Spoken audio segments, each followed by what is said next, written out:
Okay, we're on page 98, 99 of the Art Scroll, studying the Shemona Esrei word by word.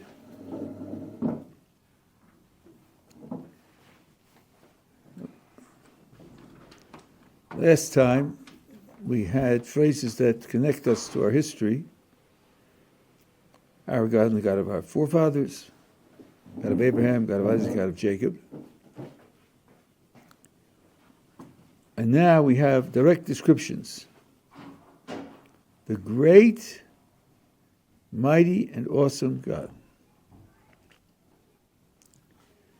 Here the three words, Gadol, Gibor, and Nora, are biblical words, which are found often. And this trio of words is very significant. It is the same trio as the patriarchs, as we spoke about yesterday. These are their characteristics. And I'll share with you a little bit about each one of them, including the Hebrew word that's used to describe it. The word great in Hebrew is Gadol. Gadol literally means big. But in biblical usage, and as affected English usage, big also carries the connotation of great. He's a big surgeon, a big scientist, a big historian. That means he's good. He's good at it. He's outstanding. We associate size with success. In a more classical English, there was something called the greatcoat. The greatcoat was the final garment you put on over everything else. If you're wearing a jacket, this was a much heavier and much larger coat which covered everything. Great meant large. Why would large or big somehow come to be associated with loving kindness?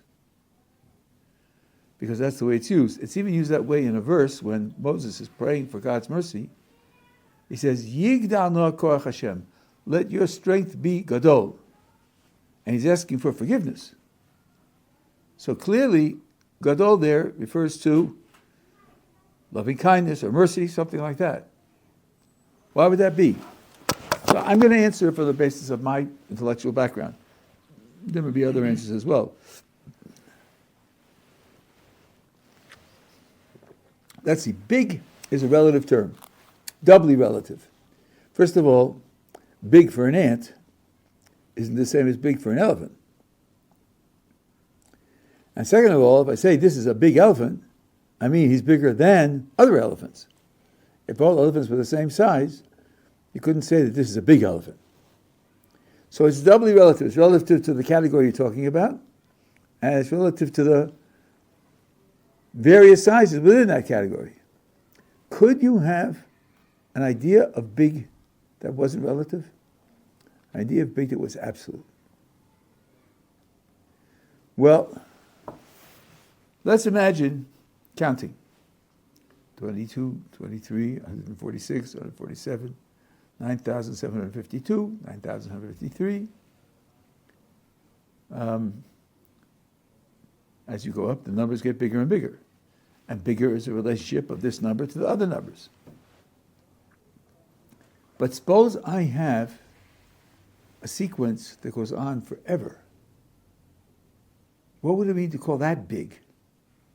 There would mean this sequence will outgrow every size there is. You pick any number you like, wait long enough, and this sequence will outgrow that. It's absolutely big because it transcends every size. No size limits it. Is there anything like that? What about time? Time is going to go on forever. Olam haba is nitzchi. It's forever.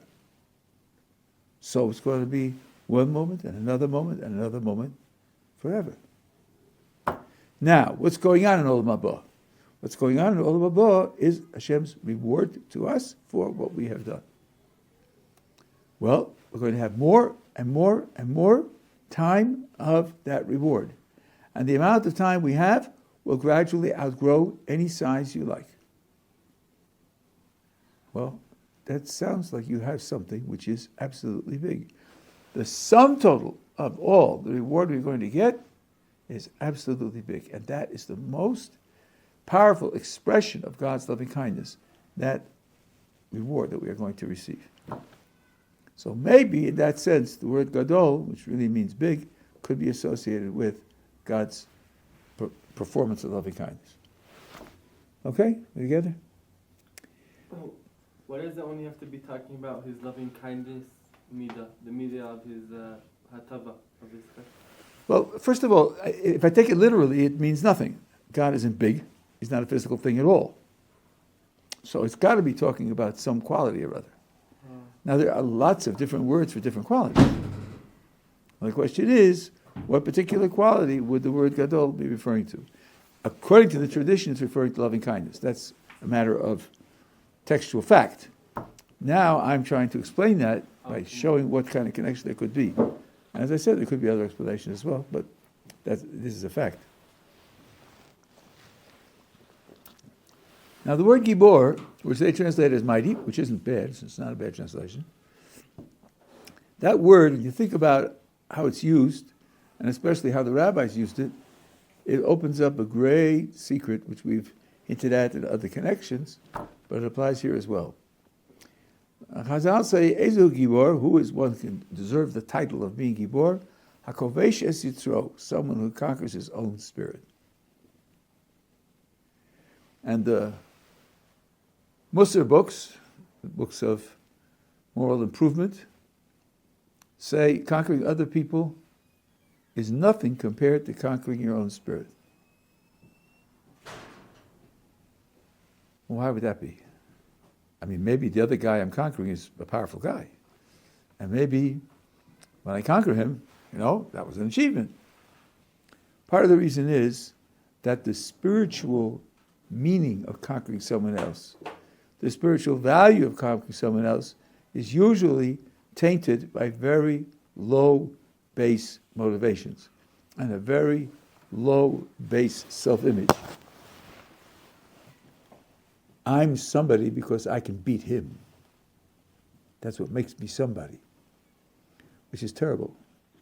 You don't live in comparison to some other people. You live because of your own capacities and your own projects. You measure yourself by somebody else. And if the competition is fueled by, I'm going to best him, I'm going to conquer him, then it comes from a very basis, almost an animalistic element in human nature.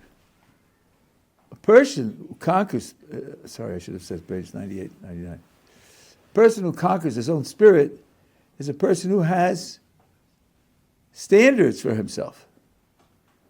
And he thinks, because I do such and such, I'm not living up to those standards. And I have to work on myself. I mentioned yesterday the idea of the Shakespearean quote, to thine own self be true, and I pointed out that Shakespeare meant it as foolishness, not as wisdom. And one of the reasons it's foolish is because if you take that as your motto, to thine own self be true, you'll never improve yourself. You just be true to what you are. And that's certainly not a praise. So a person who's looking at himself and analyzing and thinking of the ideals that he wants to achieve and transforming himself is a person who's on a much higher level. That's one thing to say about why Chazal would comment that it is conquering one's own spirit. But now let's ask the following question. The word is used in the Tanakh, the Hebrew Bible, both for Hashem and for people. Should we say it has the same meaning when it's used for Hashem as it is when it is used for people? When Chazal said, who is Gibor, one who conquers his own spirit, explicitly they were certainly talking about people. They were talking about Musar, they were talking about improving oneself. Improving oneself isn't relevant to God. Now, you could say, well, listen, Rabbi, there are lots of differences between God and us. Why should the word have the same meaning for both? I'm sympathetic to that. I don't think we should be committed to having the same meaning. God's reality is very different from our reality. But as a matter of fact, especially if you take the Kabbalistic ideas into account, it is very analogous. It's very analogous. Now, let me start by asking this question. Let's call it might, strength, right? What would it mean to say that God is strong? Why would that be an important characteristic? What would its significance be? What is strength altogether? What does it mean to say that a person is strong? Strength means you can overcome resistance. That 200-pound dumbbell over there has the resistance of gravity. Let's see you pick it up. Let's see you pick it up. That's resistance. So strength is the ability to overcome resistance. What could it possibly mean to say that God is strong? What resistance would there be so significant that it would be important to know, oh, I know there's that resistance out there. It's really tough to overcome, but don't worry. God's strong enough to overcome it. What should it be? A galaxy? Hello, he creates the galaxies. There's no competition for him. There's no difficulty for him. What kind of resistance could possibly be relevant so that you want to call God strong so that he can overcome it? The answer is only internal resistance. Only when, so to speak, he's resisting himself. Just like what they said about people, where you overcome your own spirit. And the idea here is that Hashem has, so to speak, certain principles of action, and each one is a spiritual and moral value unto itself, but sometimes, in certain circumstances, they conflict. And then one has to take precedence over the other. And then you say, the one that takes precedence, in this context, has more power than the other, and that's the Gvura of Hashem, the power, the mightiness of Hashem, that one of his principles of action takes precedence over another principle of action. So then you get exactly the same picture, almost exactly the same picture as you have for a human being. So, for example, let's take the two that we've mentioned a number of times. Loving kindness and strict justice. Imagine you're interacting with someone, and you give him something. Could it be that at the same time, giving him that thing is both loving kindness and justice? Well, let's see. To be justice, it would have to mean that he earned it. He did something, so he has a claim on it. It's his by right. If he gives somebody something that he's earned, something that has a claim on, something that's his by right, you're not doing him any favors. You're not showing him any kindness. You're giving him what justice requires you to do. On the other hand, if you give someone a free gift, something that he didn't earn at all, imagine you give it anonymously. He just gets it in the mail. That's certainly a matter of loving kindness, but it's not justice. Justice is not requiring that you do that. So justice and loving kindness contradict one another. You can't have them both operating in a particular interaction. Well, there are certain times when justice would say that a person should get X, and loving kindness would say that a person should get Y, and he can't have both X and Y. And then one has to take precedence over the other. Since loving kindness is the motivation for the whole creation, and it's the underlying motivation for the way God runs the world, and strict justice is itself really an outgrowth of loving kindness in a certain way, and an application of loving kindness in a certain way, you would naturally expect that when there would be a conflict, loving kindness would take precedence. And often it does, but sometimes it doesn't. And then, that's the power in the strict justice that can overcome loving kindness sometimes. So here, it's an internal conflict with a resolution for HaKadosh Baruch Hu, just as it is, or similarly to the way it is for human beings. I think that's a very significant result. That you end up with this word, with the rabbinic explanation of the word, applying both to human beings and to HaKadosh Baruch Hu in similar ways. But that's the second meter we're talking about here. Are we together so far? Now, here they talk about awesome. This third characteristic I've mentioned to you, I think I mentioned yesterday, where you combine the first two, loving kindness and strict justice, into an amalgam, and I mentioned the idea of Or and Kli. This amalgam has a number of different names. One of them, the most common in the Kabbalistic literature, is Tiferes. And Tiferes means some kind of beauty. Some kind of beauty.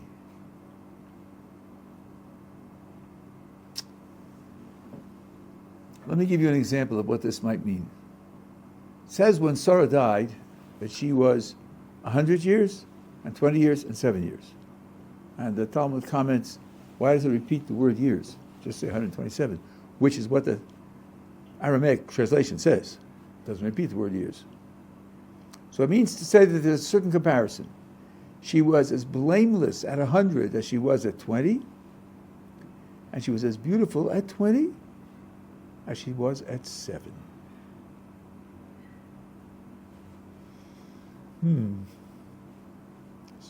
Beautiful at 7, 20 was 7. There's a normal expectation that as a woman gets older, there's more beauty, more expressive beauty, more something. There can be beautiful 7-year-olds, but you don't expect a 7-year-old to express the height of feminine beauty, and that's what it says. She was beautiful at 20. In other words, a little bit built in, just like when you say she's as blameless as 100, she's at 20, you don't naturally expect when you go from 20 to 100, you can leave those 80 years that you live them without fault. No, you expect there'll be some shortcomings, and so she had faults, but she repaired all of them, and at the end of, she was 100 years old, she was just as blameless as at 20. That's surprising. You'd expect the interim to push the record down. So I guess here we're being told there's a certain beauty at the age of 7, and she had the remarkable quality that at 20 she had that beauty. What kind of beauty is that? I experienced this once. I was in California for some kind of speech or other, and there was a barbecue. And I think it was before the speech or after the speech, but I was standing in line with everybody else to get served the barbecue. And I don't know if she was 7 years old, but she looked about 7-year-old, came over to me and said, "Would you like me to get food for you?" The look on her face was a desire to show honor, a desire to be helpful, a desire of appreciation, a sense of value in the opportunity that she'd been given. She showed beautiful character. Beautiful character. I remember this was like 45 years ago. And it made such an impression on me. Now, when a woman gets to the age of 20 and has all sorts of attributes which are attractive and are and associated in some people's minds with beauty, imagine you met a 20-year-old in whom you saw that kind of character, that kind of idealism, that kind of caring. That's what was projected at the age of 20. I think that's very remarkable. I mean, maybe that's what Chazal are saying. So beauty here has depth. It has subtlety. The beauty here expresses something highly valuable. And in fact, as some of you know, when we sing Friday nights in honors of the wives of the house, Eishes Chayil, it says, Sheker achein v'hevel yofi. Charm is false, sort of, and beauty is empty. Isha yiras Hashem hites salal, a woman who has awe and fear of God, she shall be praised. The Gaon of Vilna says there that the falseness of charm and emptiness of beauty is only when a woman doesn't have yiras Hashem. But if she has yiras Hashem, then the beauty is also valuable. It's not saying beauty is nothing. It's saying false beauty, beauty that doesn't live up to its promise, a beauty that covers a superficial or degraded personality. That's what's false. That's what's worthless. And indeed, Sarah is described as beautiful, and Rivka is described as beautiful, and Rachel is described as beautiful, and Esther is described as beautiful, and Yosef is described as good-looking. These are not empty things. The Torah, nothing in the Torah is empty without teaching. Physical beauty can be a positive attribute when it's an expression of that kind of depth and value of character beneath it. So I think that's what's going on here in one part of 1,000. I never credit myself that I understand a Jewish concept to the bottom. When you call this third element Tiferes, when you have a way of combining, I saw this in the Malbim a couple of days ago also, combining loving kindness and strict justice, and combining it in such a way that the values and importance of each is expressed more in the combination than it could be expressed alone, that has a deep, meaningful beauty. And that's one reason why it's called Tiferes. Then, the word Nora, which is used here in the text, and the translation says awesome, yes, you stand in awe of that. Just as with what Chazal said, you saw a 20-year-old woman who projected that kind of character of a 7-year-old, you would be awestruck. Because you don't expect that in a 20-year-old. Because they expect the 20-year-old to be distracted by all sorts of other things.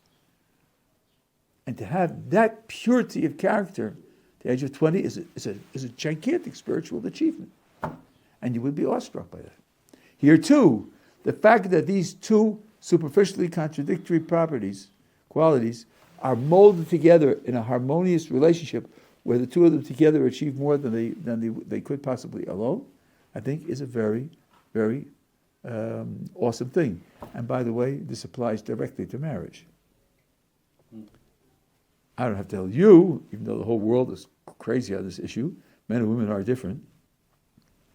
And in learning to live together with your differences, each of you becomes much more than you could possibly otherwise be. When there is that beauty of relationship, then it's something awesome to behold. So that's Tiferes, and that's Nora, and the other term which is used here is emes. Now, I'll make just a few remarks about it. Emes is a very complex term. Emes, the translation of emes as true or truth is at best quite misleading. And one way to see that is if you take out a concordance is a list of all the words in the Tanakh, and for each word you have its occurrence everywhere it is in the Tanakh, with the context in each sentence. It's a gigantic work. And the original one was not done with the computer. And the original one is much better than the one that's done with the computer, because the computer does it by spelling, and the original was done by grammar. And so, in the computer one, for Mem Shin Hey, which is Moshe's name, one of the occurrences, Mashe Yado, is talking about somebody having something in his hand, which isn't Moshe's name. Because not by spelling, the poor computer doesn't know anything about grammar. Anyway, so here, emes, and if you look at the concordance, you'll see that the word emes is used as a quality of actions. The Tanakh speaks a number of times of doing emes. You can't do true, and you can't do truth. You don't classify actions into true and false. So it's obviously not what we call true, but it means something like the whole picture of something, the way all the parts fit together, the way the past, present, and future fit together. That context gives you something which could be called emes. And since this quality is the combination of two opposites, it's enables it to express this whole spectrum from one to the other. It has a wholeness that the other ones don't have. So that's another sense in which, by the way, this idea of emes as the whole, something which my Rebbe has been drumming into my head for 6 years, and I'm just beginning to finally understand it. I'll tell you one little piece of rabbinic idea here that which fits this also, which after her instruction came to have another meaning. The letters in emes, Aleph, Mem, Taf. So Chazal say these are the first, middle, and last letters of the Aleph base. So let's just stop to check a little detail. How many letters are there in the Aleph base? 22. Okay, now tell me something. Does 22 letters have a middle? No. It's an even number. The middle place is a space. It's an empty space. There's no middle letter. What could Chazal have meant when they said that's the first, middle, and last letter of the Aleph base? And don't tell me, oh, it was approximate, and they didn't quite get it right, and so on and so on. Save that for baseball and physics. Don't leave me alone. No, but you see, what you're not putting in is the shapes of the end letters. There are how many letters that have separate shapes when they come at the end of a letter, a word? Socket and final.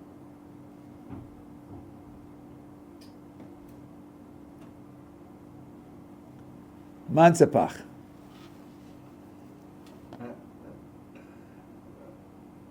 Chaf, kaf. All right. Final kaf. Final nun. Final mem. Final fe. Final fe. And Final static. which is how many? Is that 5 more? 5 more. So now you got a total of? 27. Now if you put those letters in where they belong, the final chaf after the chaf, the final mem after the mem, etc., then you find out that the regular mem is number 14, which is right in the middle. 13 on this side, 13 on that side, and one more makes 27. So it really is exactly in the middle where it belongs. What Chazal say is exactly right. Now, Chazal say this is to tell you that emes is found everywhere. I used to think that to mean, well, even that corner, even that continent, even 100 years ago, 200 years ago, emes is everywhere. But now I'm understanding that Chazal differently. Emes is the perspective when you take everything into account.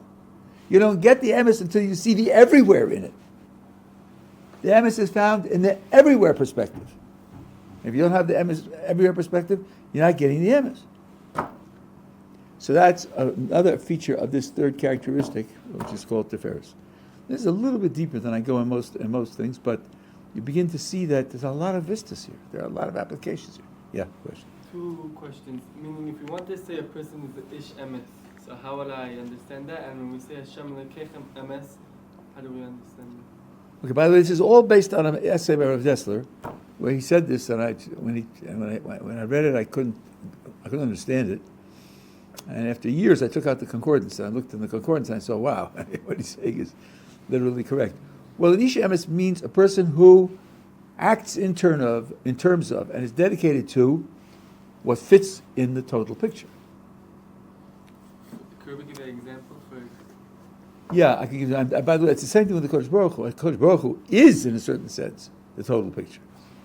Nothing left out of his being or perspective. So by us serving him. But I'll give you an example. And this is an important example in and of itself. There's a expression in Chazal called Mishana Mipnei Shalom.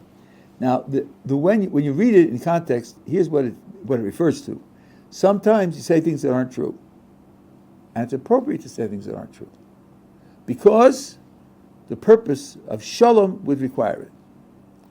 So you think, your wife comes home with the new hat. And she says, how do I look?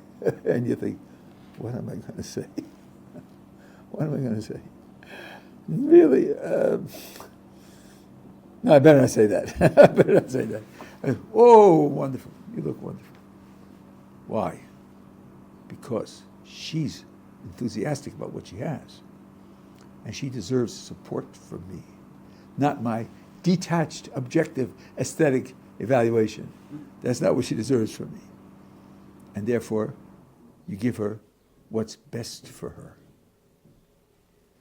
The Chazal derived this from the following incident. Kosh Baruch Hu sends a malach to tell Abraham he's going to have a child. He's already 100 years old. And the malach who says it loud enough for Sarah to hear. And Sarah laughs in disbelief and says, am I going to be rejuvenated? And my husband is old. Meaning, we're too old to have a child. I can't believe it. So Hashem says to Abraham, why is it that Sarah laughed, saying, I'm too old to have a child? So Chazal said, wait a second, let's figure this out. Is that what she said? No. She said, we're not going to have a child because we're too old to have a child. Both of us are too old to have a child. Hashem didn't quote her as saying that. Hashem quoted her as saying, she's too old. Why did Hashem quote her incorrectly? Now, how incorrect is this? So, Chazal say that from this example, you have the right to say things that are untrue. And the Maharal asks, well, it's not really untrue. It's just that he left something out. He didn't make a full quotation. How can you derive from the fact that Hashem cut off half of her words that you could say something that's not true? And the Maharal says, think again about how Hashem cut off her words, and you'll see that Hashem portrayed her in a way that isn't true. Hashem has her say, we're not going to have a child because I'm too old. How much responsibility is she taking for the failure? All of it. All of it. We're not going to have a child because I'm too old. But she didn't say that. What she said was, we're not going to have a child because we're too old. How much responsibility is she taking for it? 50%. So she said 50%, and Hashem portrays her as saying 100%. That's not true. It's not true. And Chazal say, since HaKadosh Baruch Hu did it, it's got to be right. It's got to be right, something we could do as well. Why did he do it? He didn't want to report to Abraham that he, Abraham, was old in his wife's eyes, that she saw him as old. That's not something that would be good for the relationship. So here you have an idea of doing something which, the words weren't true. But they were right. They were emes because they fit the purpose, for the whole purpose of of the interaction. There's another case of that when they say to Jacob that the sons say God commanded that you shouldn't take revenge on us.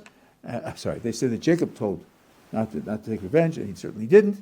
Another example, this idea, and by the way, Chazal's phraseology is Mishana b'pnei shalom. You change for the sake of peace, not that you lie.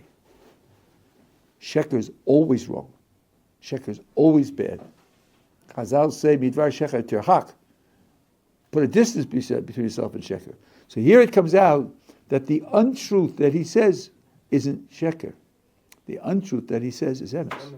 That's the example. That's what Rav Desta said, which I couldn't understand.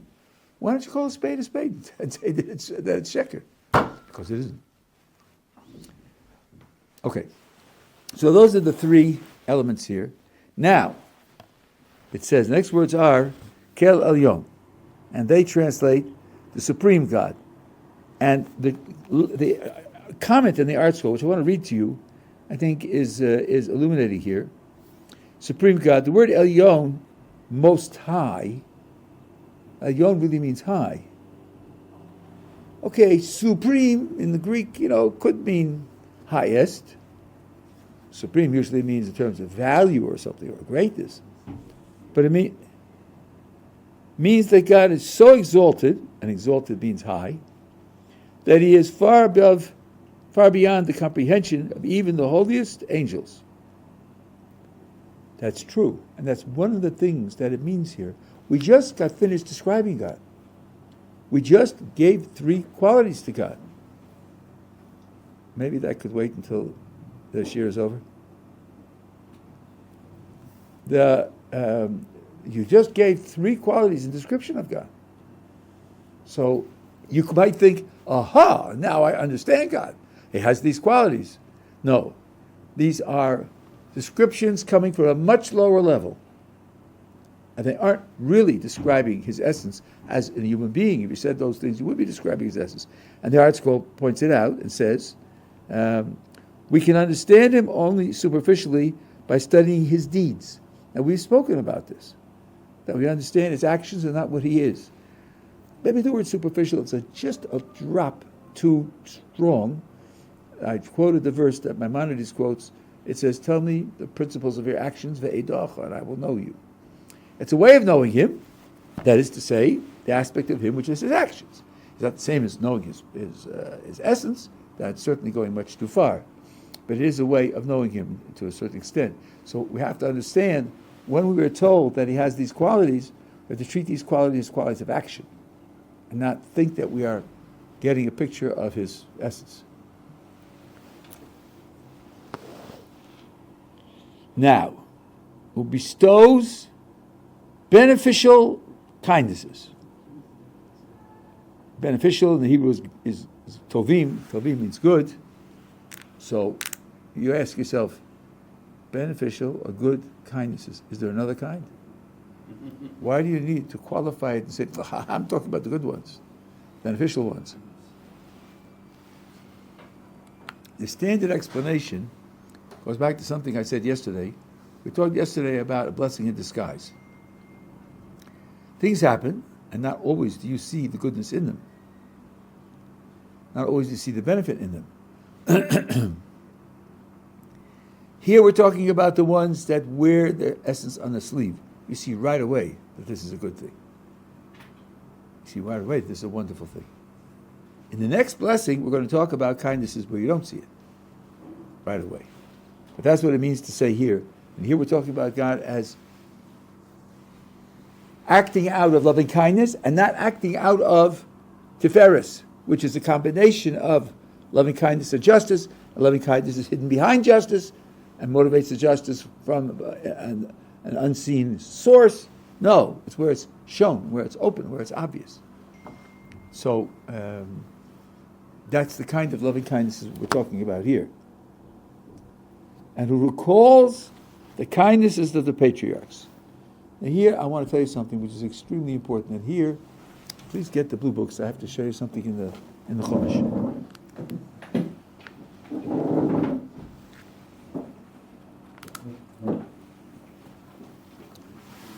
Thank you very much.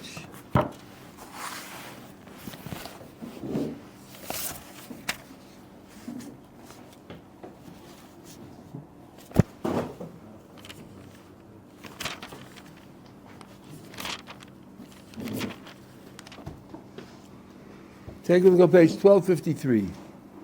What do you mean he recalls? Oh, he remembers. Remembers the kindnesses of the forefathers. Well, if I tell you he remembers X,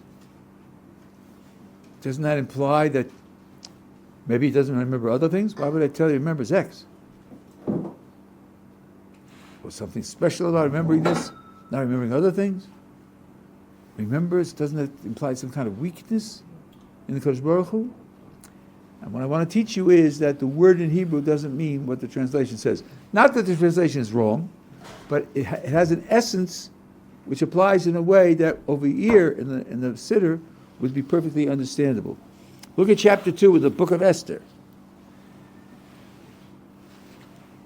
In chapter 1, there's a bash for 6 months and a week. At the end of it, King Ahasuerus throws out his queen, Vashti. The Torah says, the Tanakh says she was thrown out. The oral tradition says she was killed. And chapter 2 starts, after these things, when the wrath, that's a fancy word for anger, of King Ahasuerus subsided, he remembered Vashti and what she had done and what had been decreed against her. Now, do you think that he forgot in between, having deposed the queen with whom he had years of tension and competition and a great victory, he forgot, just lost track of it? Just lost, was lost to his mind in between? No, certainly not. So the word to remember here means to take a present action on the basis of a past event. doesn't describe having recovered in your memory or recovered from being forgotten. And that's what it means when it's this. By the way, the Ramchal says almost word for word. When it says that the Kodesh Baruch Hu remembers, it means he's using this as a basis for action.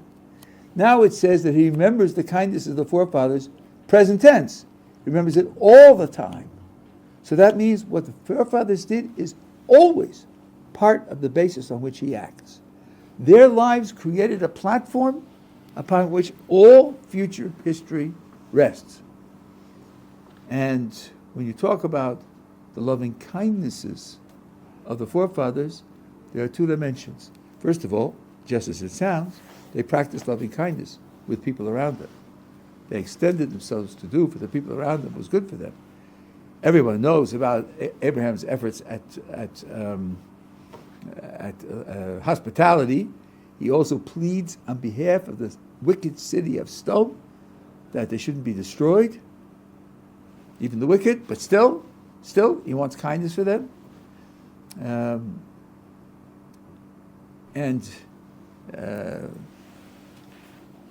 Even Isaac and Jacob were the stewards of a community of thousands of people whom Abraham had brought to the understanding and worship of HaKadosh Baruch Hu, and they administered these communities for the sake of these people.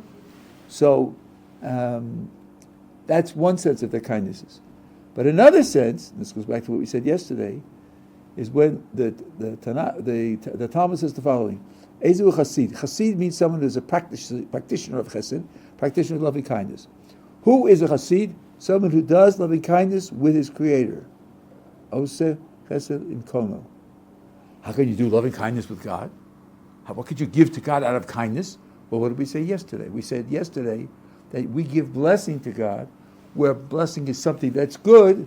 We do that because He has a project, and He has involved us in the performance of the success of that project. So when we act in such a way as to push His project to success, we're doing something that's good for Him, and that's a kindness on our part. So the patriarchs embodied both of those characteristics. Since the Kodesh Baruch Hu's whole relationship to the world was loving kindness, when they embody that and express it, they then are acting out the Kodesh Baruch Hu's role in the world. And He remembers that. And His memory of it is a platform for whatever He does later on in history. Part of what He does is because of the lives that they lived. That's what those words mean in the Siddur. Okay.